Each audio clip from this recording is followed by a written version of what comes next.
नमस्कार। आज हम एक बहुत ही दिलचस्प एक प्राचीन वैदिक कथा में गोते लगाने वाले हैं। ये कहानी है भक्ति की, कायाकल्प की और एक ऐसे चमत्कारी नुस्खे की जो आज भी हमारे घरों में मौजूद है। तो इस कहानी को समझने के लिए सबसे पहले मिलते हैं इसके कुछ दिव्य पात्रों से। ये हैं अश्विनी कुमार। अच्छा, वैदिक ग्रंथों में ना इन्हें जुड़वां सौर देवता माना जाता है। और सिर्फ देवता ही नहीं, ये तो देवताओं के चिकित्सक हैं। सोचिए, आयुर्वेद के स्वामी और हमेशा युवा रहने का प्रतीक। कहते हैं कि ये हर सुबह अपने सुनहरे रथ पर सवार होकर आकाश में निकलते हैं और पूरी दुनिया में रोशनी और सेहत का वरदान बांटते हैं। अच्छा, दिव्य पात्रों से तो मिल लिए। अब आते हैं इस कहानी के इंसानी किरदारों पर जो इसके दिल में बसे हैं। एक तरफ थे ऋषि च्यवन, एक महान शक्तिशाली ऋषि जो इतनी गहरी तपस्या में डूबे थे कि उनके शरीर पर दीमकों ने घर बना लिया था और उनकी आंखों की रोशनी भी चली गई थी। और दूसरी तरफ थीं राजकुमारी सुकन्या, बिल्कुल युवा, सुंदर और अपने पति के लिए पूरी तरह से समर्पित। अब देखिए, किस्मत का खेल ऐसा हुआ कि इन दोनों का विवाह हो गया। ऋषि च्यवन की हालत इतनी खराब होने के बावजूद सुकन्या ने कभी हार नहीं मानी। वो पूरे प्यार और निष्ठा से उनकी सेवा करती रही। सब कुछ ऐसे ही चल रहा था और फिर एक दिन कुछ ऐसा हुआ जिसने कहानी का रुख ही मोड़ दिया। जब अश्विनी कुमारों ने सुकन्या को एक इतने बूढ़े और नेत्रहीन ऋषि की सेवा करते देखा तो वे स्वर्ग से नीचे उतर आए। उन्होंने सुकन्या से कहा, तुम अपनी ये जवानी इस बूढ़े जर्जर हो चुके आदमी की सेवा में क्यों बर्बाद कर रही हो? उसे छोड़ दो और हम में से किसी एक को अपना पति चुन लो। लेकिन सुकन्या, वो तो अपनी पतिव्रता धर्म पर अडिग थीं। उन्होंने बिना एक पल सोचे पूरी दृढ़ता से मना कर दिया। सुकन्या की इस निष्ठा को देखकर अश्विनी कुमार बहुत प्रभावित हुए, तो उन्होंने उसके सामने एक शर्त रखी, एक सौदा। उन्होंने कहा, ठीक है, हम तुम्हारी भक्ति का सम्मान करते हैं, तो सुनो। पहली बात, हम तुम्हारे पति की जवानी और उनकी आंखों की रोशनी वापस ला देंगे। दूसरी बात, वो बिल्कुल हूबहू हमारे जैसे दिखने लगेंगे। और तीसरी और सबसे अहम बात, इसके बाद तुम्हें हम तीनों में से अपने असली पति को पहचानना होगा। बस यहीं से सुकन्या की असली परीक्षा शुरू हुई, एक असंभव चुनाव। और जानते हैं, इसी मौके पर उस दिव्य अमृत को पहली बार बनाया गया।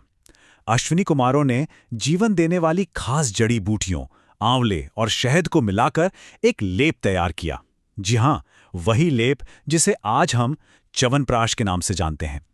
ऋषि च्यवन ने उसे खाया और फिर वो तीनों एक रहस्यमयी झील में उतर गए। और बस कुछ ही पलों के बाद जब वो झील से बाहर निकले तो एक चमत्कार हो चुका था। ऋषि की वो झुर्रियां, वो सफेद बाल, सब गायब थे। सुकन्या के सामने अब तीन बिल्कुल एक जैसे तेजस्वी युवक खड़े थे। कद, काठी, पहनावा, सुंदरता, हर लिहाज से एक समान।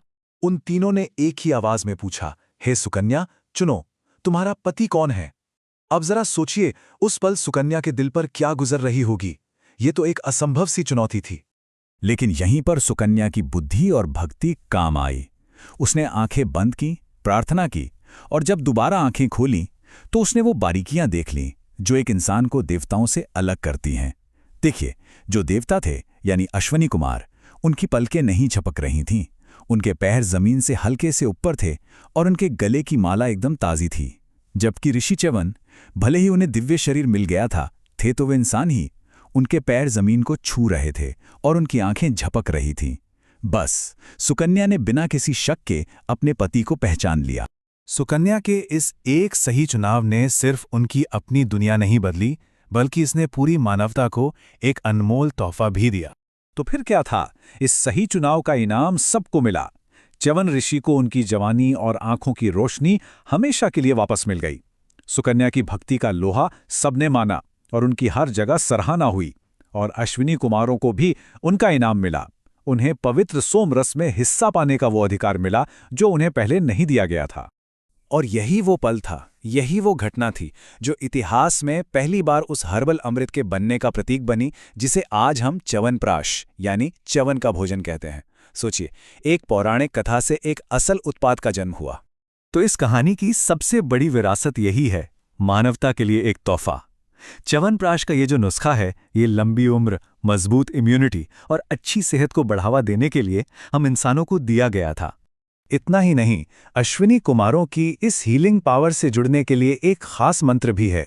इसका मतलब है, हम उन अश्विनी कुमारों का ध्यान करते हैं जो हमें प्रतिभा, अच्छी नज़र और जीवन शक्ति देते हैं। वो दिव्य चिकित्सक हमारी बुद्धि को रोशन करें और हमें अच्छी सेहत का वरदान दें। तो आखिर में बस एक सवाल छोड़ जाते हैं। ये प्राचीन कहानी हमें भक्ति की उस ताकत के बारे में क्या सिखाती है, जो उन सच्चाइयों को भी देख लेती है जिन्हें हमारी आंखें नहीं देख सकती।